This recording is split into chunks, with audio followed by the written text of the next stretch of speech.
The devouring mother confuses selfless love with selfish and self-centered love. Instead of selflessly caring for the child, she actually consumes the child emotionally and psychologically. She does this in 5 main ways: by being neglectful, controlling, overprotective, overnurturing, and neurotic. One added thing that very few people talk about is she also tends to have absolutely no appreciation for masculinity. She sees men as primarily tyrannical and misogynistic because she needs a separation. The child is there for her, and so she can't connect to, or needs an adversary in men. So let's go through the 5 ways that she devours her child. The first one is neglectful. They stop the child, or they ignore the child so that they can pursue their own desires. They seek their own self-fulfillment and self-care over the care of the child. This is really growing among women. It's becoming an epidemic. Women themselves now look down on other women who choose to be stay-at-home mothers. Because they're so neglectful of their child, they're so into their own self-care and their own selfish pursuits that they now see caring for a child as a negative. This goes along with that tyrannical, misogynistic view, is they can't care for a child because they're so focused on caring for themselves. So she becomes more connected to her cell phone and her career and her self-care pursuits. It's all about mom and what mom needs. And it's hidden behind the guise of, I'm showing my child what a strong mother looks like. But she's not able to care for the child because she's so self-obsessed with her own care. And that's not teaching our child what a strong, healthy mother looks like. It's teaching a child what neglect looks like. Number 2, she's controlling. She won't allow the child to make choices and or let the child decide their own path.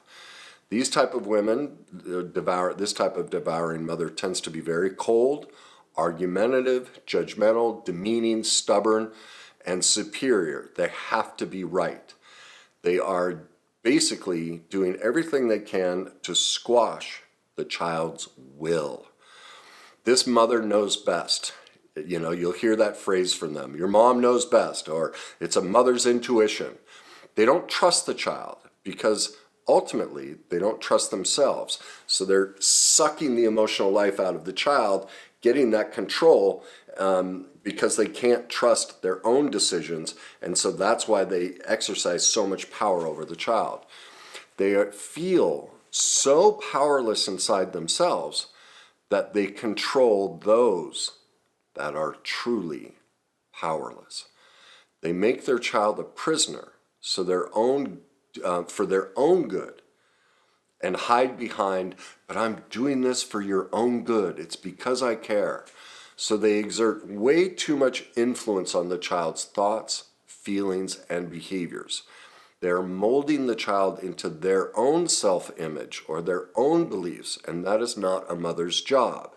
It's not to mold the child in that way. It's to create a space, an emotional space for a child to explore and become what they want to become, with a mother as a helping, guiding consultant, loving and protective, but not controlling. All right? The overprotective, devouring mother. This is most about false protection from physical harm, like external circumstances. And she does this, or she basically has a complete fear of the outside world, sees everything and everyone as a physical threat or just a threat in general. This type of devouring mother will use guilt and fear to control the child, and under the guise of they're trying to shield them from the world, that the world is a terrible place, and only in the protection of their mother can they find solace. And they're constantly worrying about the safety of their child, But the problem is they're confusing that and thinking that it's empathy and it's care, and it's not. Overprotecting a child does not allow them to experience emotional difficulties. The actual threat, the world is a threat. There's truth in that. But the only way for a child to navigate that is to allow them to learn how to navigate that, not keep it from them. So these type of mothers want to allow their child to play sports, to drive, to travel, any sort of exploration of the world, the outside world. The mother is going to protect and, sees everything as a threat and uses all of that fear and guilt to keep the child close to them because of their own inability to navigate the outside world. They psychologically and emotionally destroy the child for their own benefit. A great example of this is how I describe the difference between healthy parenting and unhealthy parenting, and what appropriate protection looks like. And I want you to picture a country road, a 2-lane country road, and double yellow lines down the middle, okay? When a child is born, mom and dad are the yellow lines. An infant at any moment is in peril, and so mom and dad have to be those yellow lines. There's very little room for that infant to explore because they're so vulnerable. Mom and dad have to be that protective. That's healthy. Now, as they grow into 4, 5, 6, 7, 8 years old, 10, kind of 1 to 10, those lanes start to open up. There needs to be area for the child to explore and fall down and hurt themselves and get hurt by other kids and other experiences. And so now, you know how on the side of the roads they have the white lines before the shoulder and everything. Well, now that's where mom and dad are. They're now the white lines, and anything over that, mom and dad gently guide the child back in to the middle. You can play in this area, but you can't cross these white lines. Now, as they move into teenage years and young adulthood, well, now they slide out. They're gonna let the kids go down in the shoulder and kind of roll the car with some of their choices, because the child needs to know how to call for help and navigate. Wow, I made a big mistake. I need to pay for that. I'm gonna have to get a job. Like, there are consequences to my actions. I need to allow my child to learn how to maneuver that. But ultimately, on that country road, there are these barbed wire fences. That's, the really heinous stuff. That's where mom and dad are. But they're allowing their child to move within that. Well, the devouring mother at any age, even in adulthood, is the yellow lines. And because of her disdain for masculinity, she's both yellow lines. And that's the devouring of the child. The child has no ability to navigate life. All right, that's overprotection. All right. Number 4, over-nurturing. This is a false protection from internal emotional harm, whereas overprotection is about the world. All right. Over-nurturing is about the inner world. All right. So she also sees the world as dangerous and lacks hope about the world, and therefore she exerts too much influence emotionally on the child. They will tend to think that their love and care, that more is better. They will not allow the child to experiment and find solutions on their own emotionally. They want to take away anything and shield their child from any emotional discomfort. You can think of the father in Willy Wonka's chocolate factory with Veruca salt, how she had to have the golden ticket, and he, did everything he could, scoured the earth. His whole companies were about finding the ticket. This is what that devouring mother, and the father can do that too, but this is what they look like. They don't want, he's sitting there pleading with his child, expressing how much he doesn't want her to feel any emotional discomfort or any unhappiness or experience any discord. And so they give way too much comfort under the guise of more is better. I'm being loving. They don't realize, some do, but most don't realize how toxic they're being. So they literally consume, just like in Willy Wonka, that child's discomfort and unhappiness for them. Now, this is terribly abusive to the child because it robs the child of the skills that they need to overcome emotional difficulties themselves. And this gives rise to narcissism, spoiled children, all of that. So this type of mother is confused about what real love is.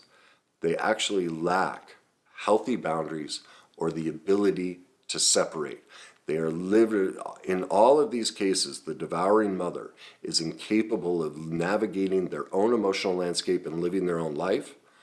And they're living vicariously through the child, consuming the child for their benefit. Yet they are completely out of touch with truth and reality and would consider themselves to be very kind and loving parents. And they would argue, like if they're one of these, they're going to argue about, that's not me.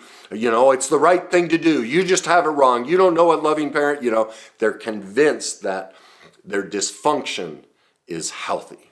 Number 5, the neurotic devouring mother. She is self-consumed with her inadequacies, her pain, her sadness, her grief, and her tragedy.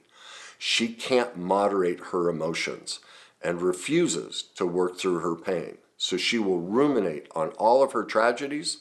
She won't follow doctor's orders. She won't go to the doctor. She discounts any and all possible solutions as they will never work. She's constantly hopeless and helpless, lacks any resilience. She lacks the ability to be introspective and see how she's creating all of this within herself, and therefore becomes very envious and vindictive of those who don't suffer like she does. This makes the child carry the weight of her emotions and turns the child into a therapist. So all 5 of these are very prevalent in our society. Both men and women can devour their child. It's primarily a mother that does this. And they absolutely have no ability to truly care for a child. And they are out of touch with truth and reality as to their behavior and how they are consuming their child. So what does a healthy mother look like? Well, a healthy mother creates an emotional space for a child to become what they want to become. They're not neglectful, controlling, overprotective, overnurturing, or neurotic. They allow a child to face adversity within loving boundaries. Like that road example is perfect to think of. The road example with the devouring mother in all of these instances, like the neglectful, she's going down her own road. She's left the kid on the road because she's so self-consumed with her own career and her own pursuits and her own womanhood and everything, and dumps the kid at daycare and nannies and all of that because it's all about mama, and the belief that I'm showing my daughter, my son, what a strong woman looks like, and has completely neglected the child. The controlling one, same thing. She's the yellow lines. The overprotective, over-nurturing. And then the neurotic, there's nothing there. Because just like the neglectful, she's so self-consumed with her own, not road rage, but, there's a term for, roadkill. The roadkill of her life is spread all across the road, and so she just walks her child from roadkill to roadkill. Look at this disaster in my life. Look at this disaster. Look at this disaster. And a truly healthy mother clears away the roadkill. Doesn't dump that on their child, allows their child passage along the lanes to go both directions and explore, and is age appropriate in that exploration, allowing the child to experience a life from their personal perspective, nurturing a child's personal perspective, not trying to change it or control it, but has healthy boundaries and allows them to find that. She allows the child to move within all of that. And finally, she always takes responsibility for her emotional life and never burdens the child. In all 5 instances here, the devouring mother is burdening the child with their own emotional dysfunction and refusal to look at their behavior. That is at the heart of it. Is a mother who is completely detached from truth and reality And if you're a mother and you're listening to this and you got a deep negative reaction or want to argue with any one of these as to how they're healthy parenting, that's a sure sign that you would want to consider challenging your reality and your self-deception, because you're not in truth of what healthy, selfless mothering is. Again, there are men who do this, but this is primarily a female dynamic. So if you've experienced this, this is incredibly tragic for the child. They end up with tremendous anger towards their mother. They are very insecure, low self-esteem. They struggle in relationships. They struggle with trust, because in many cases, all of these are sold. It's very covert, manipulative of, oh my God, I love you so much. But underneath it, the truth is, I don't even consider you. Well, that would create a skew in you as an adult, not knowing when someone cares, not knowing how to handle when somebody cares. It creates severe confusion and lifelong pain and detriment in the child. You will see the proof of it in the child's adult life, especially in their relationship life. And so if you've experienced the devouring mother, I encourage you to get help through a professional like myself or someone else you like and trust, but get into recovery.